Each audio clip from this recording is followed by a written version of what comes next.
너를 위하여 새긴 우상을 만들지 말고 또 이로 하늘에 있는 것이나 아래로 땅에 있는 것이나 땅 아래로 물속에 있는 것을 어떤 형상도 만들지 말며 그것들에게 절하지 말며 그것들을 섬기지 말라.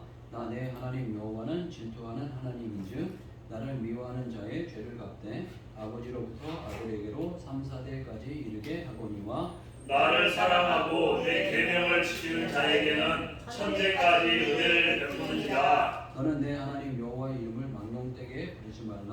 여호와는 그의 이름을 망령되게 부르는 자를 죄 없다 하지 아니하리라. 안식을 기록하여 거룩하게 지켜라. 엿새 동안은 힘써 내 모든 일을 행할 것이나 일곱째 날은 내 하나님 여호와의 안식일인즉 너나 내 아들이나 내 딸이나 내 남종이나 내 여종이나 내 가축이나 내 문 안에 머무는 객이라도 아무 일도 하지 말라. 이는 엿새 동안에 나 여호와가 하늘과 땅과 바다와 그 가운데 모든 것을 만들고 일곱째 날에 쉬었습니다. 그러므로 나 여호와가 안식일을 복되게 하여 그날을 거룩하게 하였느니라. 내 부모를 공경하라. 그리하면 내 하나님 여호와가 내게 준 땅에서 내 생명이 있리라. 살인하지 말라. 간음하지 말라. 도둑질하지 말라. 내 이웃에 대하여 거짓 증거하지 말라. 네, 같이 하겠습니다. 내 이웃의 집을 탐내지 말라. 내 이웃의 아내나 그의 남종이나 그의 여종이나 그의 소나 그의 나귀나 무릇 내 이웃의 소유를 탐내지 말라. 아멘. 네, 십계명에 대한 말씀을 계속 나누고 있는데요. 저번 주에는 십계명이 그냥 개인에게 주신 말씀이기보다는 공동체에게 주셔서 공동체를 잘 세워가는 어떤 법칙이라든가 비법이 그 안에 숨어 있다라는 말씀으로 1계명, 4계명은 일단 하나님을 우리가 어떻게 잘 섬겨야 하는가, 어떤 면에서 우리의 근본 뿌리와 바탕이 이런 어떤 신본주의 바탕, 하나님을 공경하는 바탕이 되어야 이 공동체가 아름답게 쓴다는 거. 후반부에 이야기하려고 그랬던 이야기지만 저희가 그 젊었을 때는 그 이념에 대한 이야기가 많이 있었어요.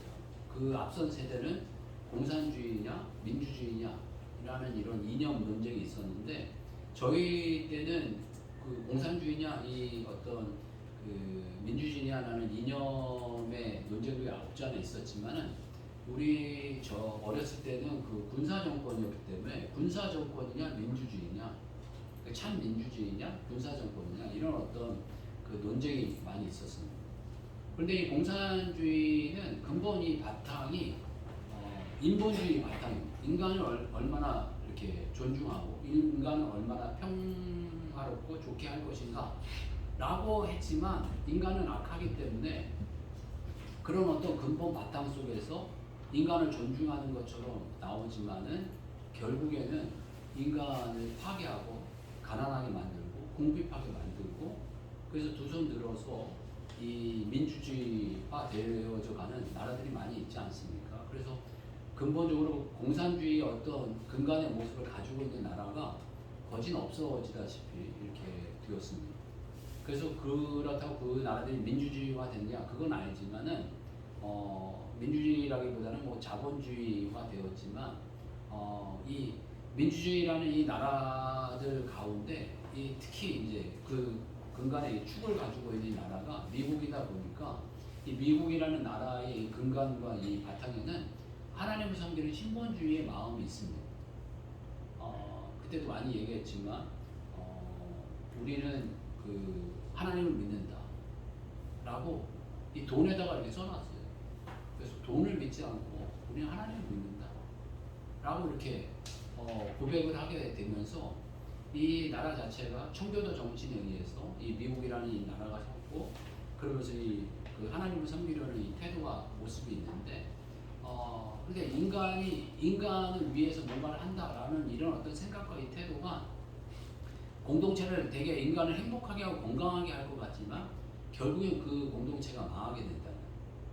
소수의 인간은 배부르지만 나머지의 사람들은 궁핍에 빠져서 인간을 파괴하고 무너뜨리게 되는 사회가 나타난다는 것을 소련을 통해서도 봤고 중국을 통해서도 봤고 우리 가까이 있는 북한을 통해서는 더 실제적으로 보고 있습니다. 그리고 어떤 면에서 공산주의와 민주주의는 아니지만 이 왕이 집권한 나라 이런 나라들이 실제가 있습니다. 태국 같은 나라가 왕이 실제적인 권력과 어떤 힘을 가지고 있다. 그러다 보니까 왕과 이 소수의 사람들이 권력을 가지고 휘둘리고 있고 나머지 사람들은 그러지 못하고 가난 속에 빠져 있는 형태의 모습이 태국 속에도 있고, 그러니까 이 신을 이 하나님을 이 섬기지 않는 이 나라가 얼마나 부강하지 못하고 패망하느냐 이런 것들을 이렇게 보여주고 계신데요. 그러면서 맨 먼저 이 공경이라는 단어를 이제 주셨고요. 오늘은 살인하지 말라와 간음하지 말라라는 이 두 가지 테마로 오늘 말씀 나누려고 합니다. 그리고 다음 주는 이 나머지 도둑질하지 말라, 이웃에게 거짓 증거하지 말라, 이웃에게 탐내지 말라 이런 나머지 말씀으로 나누게 되지 않을까 이렇게 생각을 하고 있고요. 아니면 한두 주 더 할지 모르겠지만 다음 주 정도면 마무리되지 않을까 싶습니다. 그래서 오늘을 여러분들랑 말씀 나누고 싶은 것은 살인하지 말라와 간음하지 말라라는 말씀을 하고 계신데 이 부모를 공경하라 이 말씀 다음에 살인하지 말라, 이 간음하지 말라라는 이 말씀을 주고 계십니다.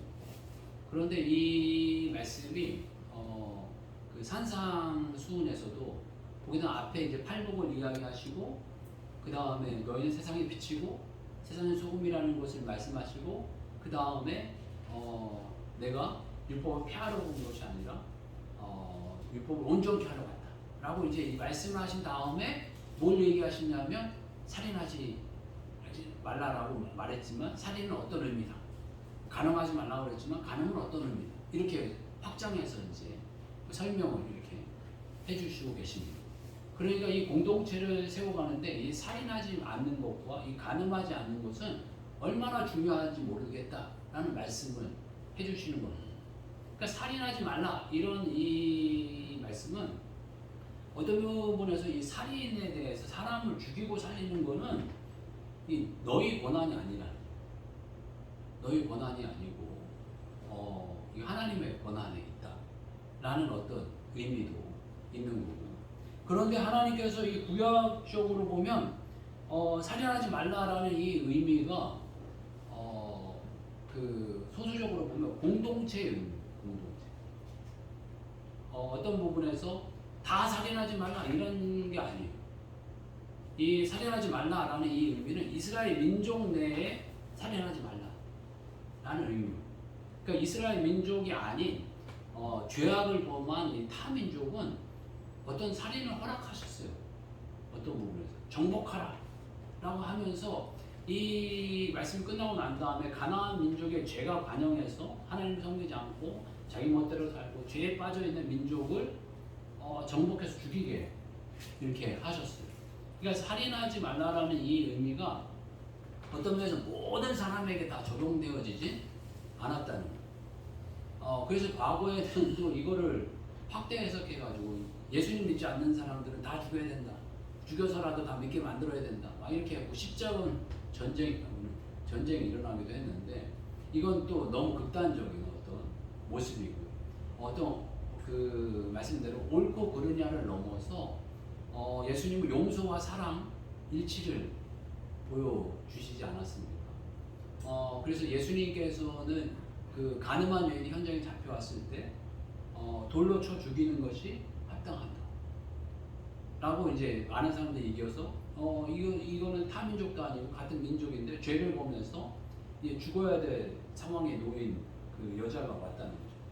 그렇지만 예수님께서는 그 많은 무리들을 조금 잠잠하게 만드신 다음에 죄 없는 자가 돌로 쳐라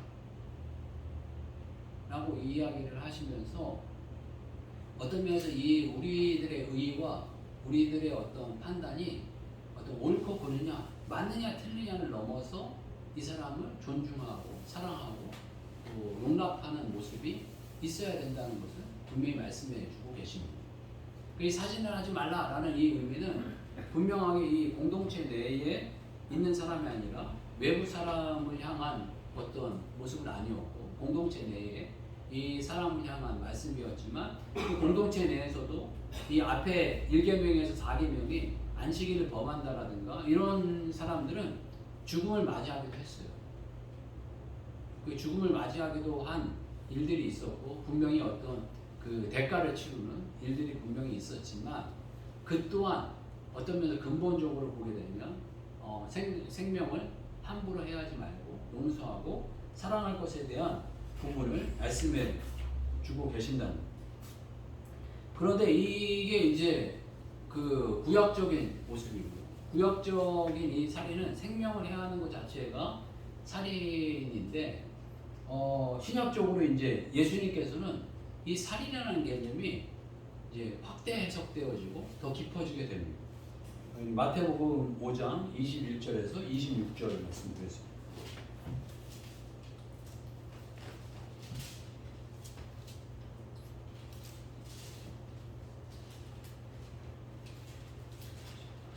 마태복음 5장 21절에서 26절 말씀 한 절씩 교독하겠습니다. 제가 먼저 하겠습니다. 옛사람에게 말한 바 살인하지 말라 누구든지 살인하면 심판을 받게 되리라 하였다는 것을 너희가 들었으나 나는 너희에게 이르노니 형제에게 노하는 자마다 심판을 받게 되고 형제를 대하여 나가라 하는 자는 공회에 잡혀가게 되고 미련한 놈이라 하는 자는 지옥불에 들어가게 되리라. 그러므로 예물을 제단에 드리려다가 거기서 내 형제에게 원망 들을 만한 일이 있는 것이 생각나거든 예물을 제단 앞에 두고 먼저 가서 형제와 화목하고 그 후에 와서 예물을 드리라. 너를 고발하는 자와 함께 길에 있을 때에 급히 사과하라. 그 고발하는 자가 너를 재판관에 내어주고 재판관이 옥리에게 내어주어 옥에 가둘까 염려하라. 진실로 내게 이르노니 내가 한 푼이라도 남김없이 다 갚기 전에는 결코 거기서 나오지 못하리라. 아멘.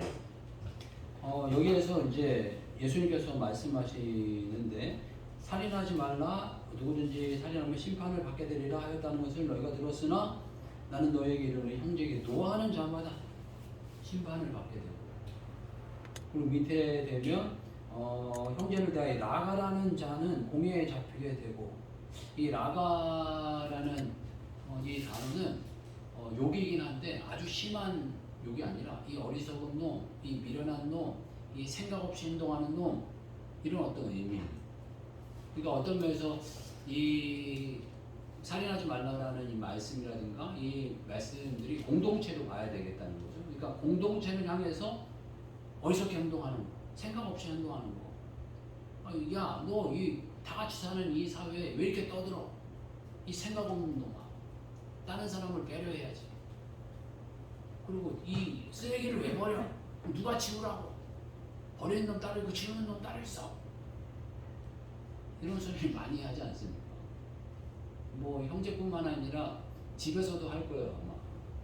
집에서 자녀들에게나 형제들에게나 뭐 이렇게 많이 하지 않습니까? 그런 얘기를 하면 안 된다는 거예요. 그런 이야기를 하면 안 된다고 이런 어떤 심한 이야기를 하고 있어요. 미련한 놈 그렇게 표현하고 또 화목하라. 여기 뭐 원망 들을 만한 일이 있거든 생각나거든. 화목하고 와서 예물을 드리라 하고 표현하고 그 밑에 보면은 고발하는 자에게 고발당하지 말고 어떤 그 서로 그 사과하라. 화목해라. 그 고발당할 것을 빨리 풀어라. 난 이런 말씀을 해주시고 있습니다. 그래서 제가 그 생각할 때 노하는 경우가 어떨 때일까 이런 생각을 해보게 됐습니다. 내 자신이 화를 잘 내고 이렇게 노가 날 때 무엇일까 이렇게 생각을 할 때 보게 되면 제 자신이 어떤 공동체라든가 이런 어떤 법칙을 깨는 행동을 할 때 많이 화를 내는 것 같아요. 뭐 기본적으로 떠들지 말아야 되는데 떠들고 밤에 모든 사람들이 자려고 하는데 밖에서 떠든다라든가 막 이렇게 하면 이게 화가 나가지고 참지 못하는 경우가 있고, 제가 심지어는 어떤 분을 하도 떠들어서 경찰에 신고도 한 경우도 있었던 것 같아요. 그러니까 그런 일들을 참지 못하는 경우가 있는 것 같고요. 그리고 다른 사람에게 피해를 입히거나 손해를 입힌다라고 생각을 했을 때 어떤 공동체를 생각하지 않고 뭔가 파괴하고 깬다라고 생각을 할 때 이 분을 못 참는 모습이 있는 것 같고, 당연히 뭐 이건 비슷한 이야기지만 다른 사람의 이익보다 자신의 이익만 생각할 때, 그리고 혹시 다른 사람과 비교해서 나 혼자 잘났다, 내가 다른 사람보다 훨씬 훌륭하다, 잘났다, 탁월하다, 이런 모습 보일 때 좀 이렇게 힘들어하고 분을 내는 모습이 많이 있지 않나 라는 생각을 가져보게 되었습니다. 그런데 여기에서 보게 되면 이렇게 노하지 말라라는 이런 말씀을 하게 되면서 이러한 사람들에 대해서 어떤 태도를 보이는 것이 좋은가, 이런 생각을 갖게 될 때 조금 더 이해하려고 해보자 라는 태도를 갖는 것이 먼저는 좋겠다라는 마음이 들고요. 이해하려고 하는 태도를 갖자라는 게 어떤 의미냐 하면 내가 생각한 게 다 맞지 않다 라는 의미입니다. 그게 어떤 의미냐 하면 한 선교사님이 아프리카에 가셨는데 거기에서 이제 이 주민들과 이렇게 교제하면서 조금 이렇게 농사를 좀 가르쳐야 되겠다 라는 마음이 좀 있으셨던 것 같아요. 그러니까 아프리카 사람들이 농사를 안 짓고 그냥 뭐 사는 대로 살고 막 그냥 짐승도 잡아먹고 뭐 숲속에 있는 음식도 그냥 캐서 먹고 막 이런 식으로 먹다 보니까 이 농사를 하면 좋은데 농사를 이렇게 잘 못하고 안 하는 모습들을 보이는 거예요. 그래서 파인애플을 심었다고 그래요. 파인애플을 이렇게 농장에 이렇게 막 해가지고 파인애플 여러 개를 쫙 이렇게 심었는데 파인애플 심은 거를 갖다가 익을만 하니까 주민들이 다 따가버리는 거예요. 내 건데, 내가 심었는데. 그럼 화가 나가지고 이 사람들한테 막 화를 내고, 내가 농사를 이렇게 다 해놓은 걸 니들이 왜 가져가냐, 가져가지 말라 라고 이야기해서 다음에 또 농사를 지었는데 또 잘 익어가지고 먹을만 하니까 얘들이 다 따가는 거예요. 다시 가가지고 막 화를 내면서 왜 이거 내가 농사를 해놓은 걸 다 따가냐, 따가지 마라 라고 이야기를 해서 서너 번은 그렇게 했는데 나중에 알게 된 사실이 하나가 있었는데 그게 뭐냐면 이 사람들은 어려서부터 이 모든 자연 만물의 이 모든 물건들은 내 것도 아니고 네 것도 아니고 어떤 면에서 신앙으로 얘기하면 하나님이 주신 모두의 것이라는 거예요. 그 닦는 놈이 인자라는 거예요. 늘 그렇게 자라왔다는 거예요. 자연은 신고 농사해 본 적이 없고 네 거 내 거를 가진 적이 없고 자연은 주면 받고 안 주면 못 먹고 늘은 이런 상태로 살아왔기 때문에 파인애플이 있고 아름답게 자랐어. 본 놈이 가져가는 거예요. 본 사람권, 취한 사람권, 이런 마음으로 자라왔고 지금까지 지내왔기 때문에 이 선교사님이라고 와갖고 심어놓고 가져갔는데 왜 화를 내는지 이해를 못하는 거예요. 이건 본 사람 건데 자연이 준 건데 어떤 부분은 네가 나무를 심고 뭐 이렇게 했다고 네가 물을 제대로 줘봤냐, 자라게 했냐, 이건 어떤 부분에서 신이 다 자라게 하고 신이 건강하게 만들고 신이 땅을 줘서 신이 준 모든 음식 가운데 자라게 한 건데 왜 네 걸로 주장을 하느냐 라는 어떤 생각인 거죠. 그러니까 그분들의 생각은 그거예요. 자기는 그렇게 자라왔기 때문에 이 모두의 공동체 누구나 사람들의 것이고 누구나의 것을 자기가 누구나인 내가 취했는데 당신이 왜 그거를 화를 내느냐 라는 마음을 갖는다. 생각이 다르다. 걸어온 환경이 다르구나 라는 생각을 가져보게 되었고, 이런 측면이 여러 측면이 있어요. 우리는 지하철에서 떠들면 막 화를 냅니다. 그렇지만 유럽이나 이런 어떤 그 중국이나 이 대륙의 사람들은 지하철이나 이런 데서 떠들고 막 이러는 거를 전혀 예의 없다라고 생각을 안 한다는 거예요. 그 외국 사람들이 와가지고 한국 사람들이 지하철이 조용한 게 맨 처음에 이해를 못했대요. 그런데 자기가 몇 년 살면서 자기도 익숙해져가지고 그 안에서 떠들지 않게 됐다. 이런 이야기를 하더라고요. 그리고 한국 사람들은 옷을 다 똑같이 입는다라고 이야기를 하더라고요. 외국 사람들은 뭐 짧게 길게 막 화려하게 반짝이게 막 이렇게 다양하게 입는데 한국 사람들은 우리나라 사람들 우리도 모르는 거예요. 다양하게 입다라고 생각하지만 외국 사람들 보기에는 전혀 다양하게 입지 않는다. 이렇게 생각하는 거예요. 그리고 어떤 여행 많이 하는 분들이 그런 얘기 하더라고요. 이 약간 추운 지방에 사시는 분들은 향신료를 절대 안 먹는 거예요. 그리고 간도 되게 약하대요. 음식 재료 그대로를 먹는다. 그러니까 추운 지방일수록 그런 거예요. 그런데 반대로 더운 지방이나 이런 어떤 적도 지방이라든가 열대 지방에 있는 사람들은 향신료가 대단히 강하대요. 그 향신료를 강하게 쓰고 어떤 향료를 넣지 않고는 음식을 안 먹을 정도로 강하대요. 그런데 여행을 많이 했던 분이 왜 그런가 생각해 보면 이 더운 지방일수록 음식이 상한다는 거예요. 음식이 상하기 때문에 향신료를 강하게 넣어야지 음식이 상하는 걸 방지하고 오래 먹게 된다는 이야기를 하시더라고요. 뭐 냉장고도 없고 그러니까 당연히 음식을 상하지 않게 먹어도 향신료를 넣을 수밖에 없다고 이야기하고 이 추운 지방은 당연히 음식이 보존이 잘 되고 오래 먹을 수 있으니까 향신료도 필요 없고 음식 그 자체를 즐기려고 하는 그런 모습이 다르다는 거예요. 한마디로 다르다는 거 조금 그럴 수도 있다. 라는 마음으로 받아들이려고 노력하는 것이 좀 노하지 않는 우리들의 마음이 아닐까라는 생각을 갖게 되고요. 두 번째의 생각은 나 또한 똑같다. 내가 더 할 수 있다. 라는 마음이죠. 나 또한 죄인이고 너 또한 죄인이고 내가 당신 환경에 있으면 내가 당신보다도 더 악하고 더 추잡하고 더 더러운 모습일 수 있다. 라는 생각을 가져보는 거예요. 내 환경이 아직 당신과 같은 환경이 안 돼서 그렇지 내 환경이 조금 나아서 어떤 부분에서 당신보다 더 나은 척하고 또 고상한 척하고 또 좋은 척하지만 전혀 내 안에 그런 모습이 아니다 라는 거예요.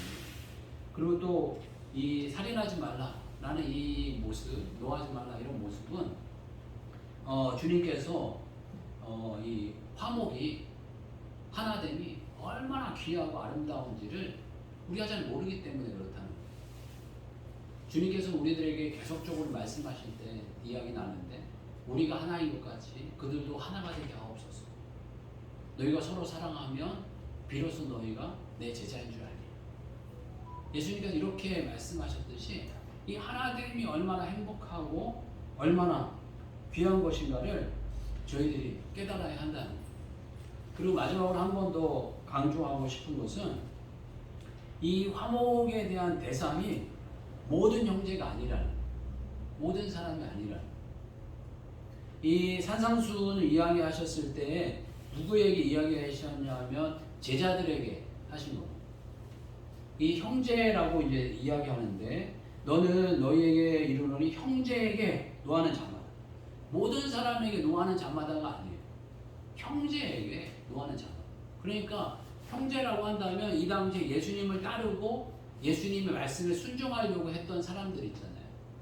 난 예수님의 말씀을 따르고 싶습니다. 예수님의 뜻을 따르고 예수님께 충성하겠습니다. 라고 하는 그런 어떤 형제들끼리 어떤 부분에서는 조금 더 이걸 확대하면 이 가족 형제도 되긴 하는데 가족 형제도 좀 어려워요. 왜 그러냐면 이 형제라는 이 단어 속에 내가 예수님께 훈련되겠습니다. 말씀에 훈련되겠습니다. 그 비전에 사로잡히겠습니다. 그 뜻을 이루어가겠습니다. 이런 어떤 비전이 같아야 되는데 비전이 다르고 이 막 욕심에 사로잡혀가지고 이 물질에 사로잡혀 있고 어떤 사단에 사로잡혀 있는 상태의 그 형제에게 노하지 않는다는 것은 쉽지가 않거든요. 그 서로 간에 노하지 않을 수 있는 그런 훈련된 모습이 있어야 되는데 한쪽은 훈련됐는데 한쪽 훈련이 안 돼 있어요. 그러면 형제지간도 이게 노하지 않기가 쉽지 않거든요. 그러니까 여기에서 노하지 않아야 된다 이런 어떤 표현은 훈련되려고 하는 사람들끼리 어떤 면에서 예수님의 말씀 안에서 어떤 그 충성하려고 하는 사람들끼리 서로 간에 절대 노하지 말고 존중하라. 그리고 어리석다, 미련하다, 생각이 없다 이런 어떤 판단과 말을 금해라. 그리고 서로 간에 어떤 형제라는 단어를 계속 반복하고 계세요. 그래서 형제끼리 화목하지 않고 어떤 사명적 화목하지 않고 말씀 예배를 드리기 전에 화목해라. 송사하는 일이 없도록 해라. 라고 이렇게 말씀해 주고 계십니다. 여기서 이 화목이라는 단어가 우리 생각하다 안녕하세요. 예, 뭐 식사 잘하셨죠? 건강하시죠? 예, 좋으시죠? 이런 어떤 화목이 아니라는 주님께서 원하시는 이 화목과 일치라는 것은 나중에 보면 삼위일체라고 세 분이지만 한 분이 완벽한 일치를 이야기하고 계시고 완벽한 하나됨을 이야기하시고 우리가 하나이듯이 너희도 하나 되어서 하나 되라 라고 이렇게 말씀하셨을 때는 이 화목이 그냥 무난한 관계의 어떤 그 화목이 아니고 정말 그 가족 이상의 어떤 일치와 하나됨과 그 한몸됨을 말씀해 주고 계십니다. 그러니까 이 형제끼리 안에 이 살인하지 말라 라는 이런 어떤 말씀을 넘어서 예수님께서는 이 땅에 오셔가지고 형제끼리 살인을 넘어서 존중하고 노한다라든가 미련하다 이런 소리를 해서는 절대 안 되고 주님 안에서 화목하고 완벽한 일치. 여기 산상수훈 이후에 예수님께서 맨 마지막에 거진 유언과 같을 때는 일치를 이루라. 하나 되어가지고 가라. 서로 사랑해라. 세 계명을 내 너희에게 주려니 서로 사랑해라. 라는 이런 말씀을 주셨을 때는 전혀 다른 개념이고 전혀 다른 어떤 하나됨이다 라는 것을 저희들이 기억하면서 살인을 넘어서 이 하나됨이 얼마나 귀하고 아름답고 값어치 있는 것인가를 저희들이 한 번 더 생각해 봤으면 좋겠습니다. 그리고 두 번째로서 이제 간음에 대한 이야기를 하고 계신데 이 간음에 대한 것은 이 음욕을 품지 않는 것에 대해서 말씀하고 계십니다. 그래서 간음에 대한 이 말씀으로도 이 두 번째로 말씀하시는데 이 27절에서 32절 말씀입니다. 한 절씩 한번 교독해 보겠습니다. 마태복음 5장 27절에서 32절 말씀. 제가 먼저 하겠습니다. 또 간음하지 말라 하였다는 것을 너희가 들었으나 나는 그들에게 이르노니 음욕을 품고 여자를 보는 자마다 마음에 이미 간음하였느니라. 만일 내 오른눈이 너를 실족하게 하거든 빼어버리라. 내 맥체 중에 하나가 없어지고 온몸이 지옥에 던져지지 않는 것이 유익하며 또한 만일 내 오른손이 너로 실족하게 하거든 찢어내버리라. 내 백체 중 하나가 없어지고 온몸이 지옥에 던져지지 않는 것이 유익하니라. 또 일러스되 누구든지 아내를 버리거나 이혼 증서를 줄 것이라 하였으나 나는 너희에게 이르노니 누구든지 음해한 이유 없이 아내를 버리면 이는 누로 간음하게 함이요 또 누구든지 버림받는 여자에게 자녀든 자도 간음함이니라. 아멘. 여기 간음이라는 이런 말씀은 한 가족의 이 부부 외에 다른 그 여자나 다른 남자를 취하는 것을 이제 말씀해 주고 계시는데 여기서 이 간음이라는 이 그 범위가 28절에 보게 되면 나는 너에게 이르는 음욕을 품고 여자를 보는 자마다 마음이 이미 간음하였느니라. 그러니까 마음으로도 이 음욕을 품어서는 안 된다 라는 것에 대해서 아주 이렇게 단호하게 말씀해 주고 계십니다. 그리고 이 간음이라든가 이러한 모습은 고치는 게 아니라는 거예요. 그 앞에 보게 되면 그 후반부 보게 되면 내 오른 눈이 너를 실족하게 하거든 빼어버리라. 단호하게 말씀하고 있어요. 이거는 어떤 간음을 고치는 게 아니라 잘라내야 되는 거예요. 도려내고 어떤 잘라내야 되는 어떤 일이지, 어떤 부분에서 이거를 어떤 수정하고 고치고 이런 어떤 일이 아니라는 거예요. 아주 극단적으로 표현하고 계십니다.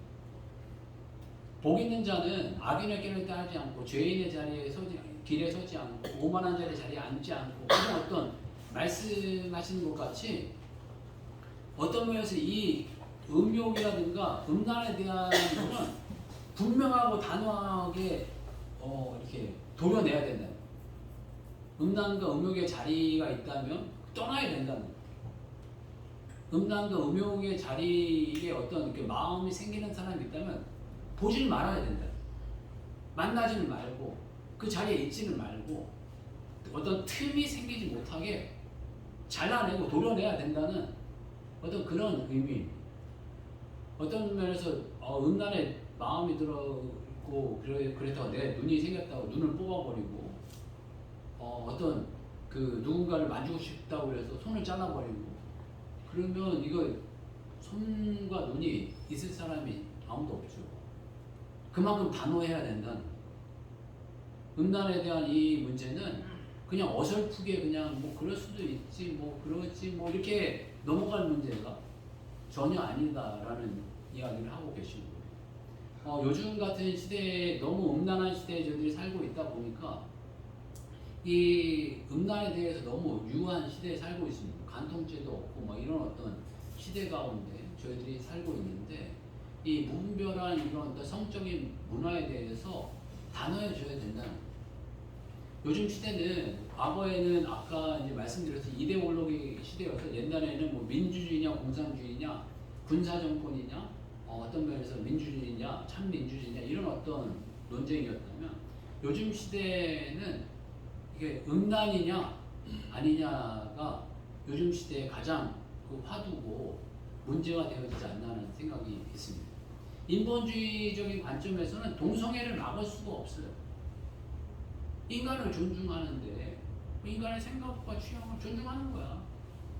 동성애도 뭐 존중해야지.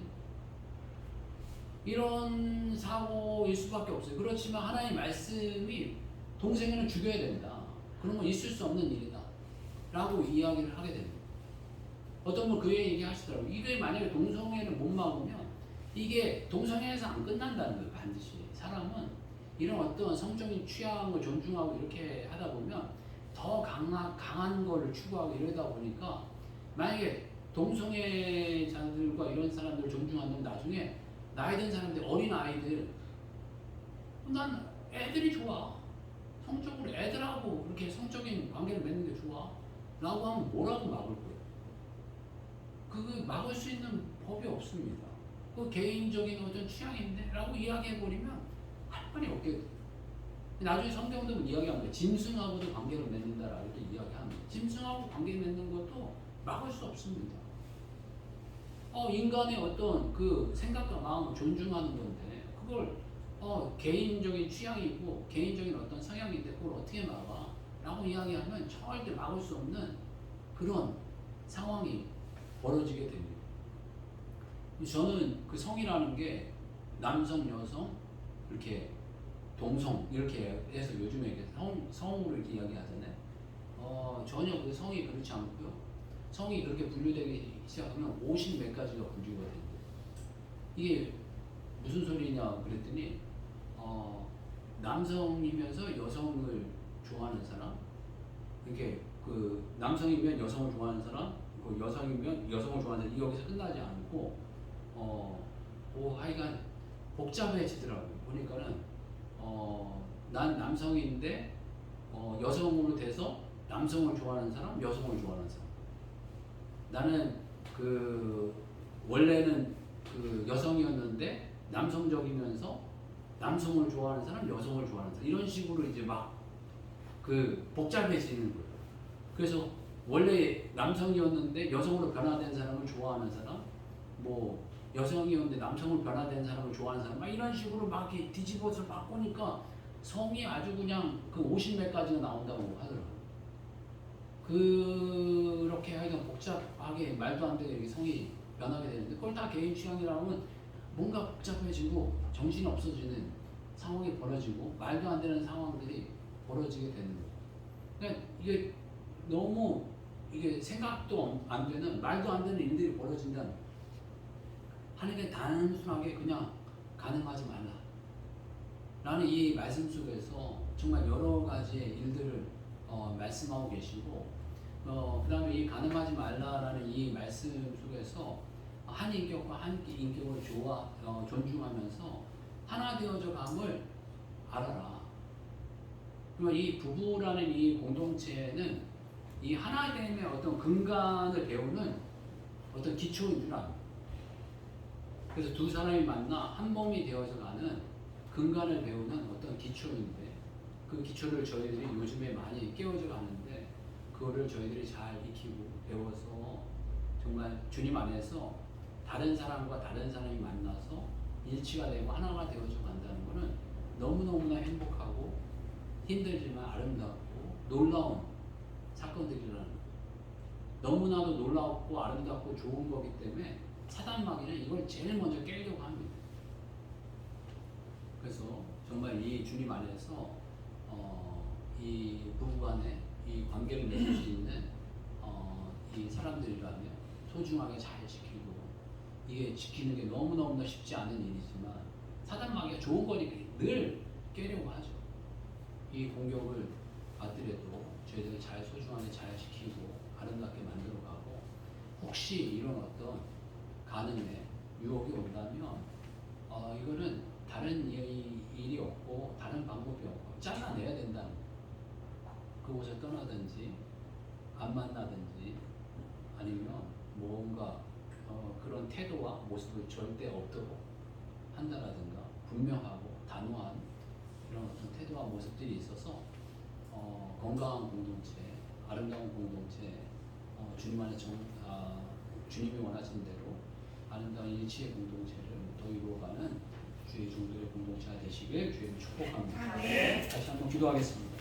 오늘 살인과 간음에 대한 말씀을 나누게 되었는데 이러한 것들을 넘어서 아름다운 공동체를 이루게 해달라고 같이 한번 기도하겠습니다. 주여 한번 외치고 같이 기도하겠습니다.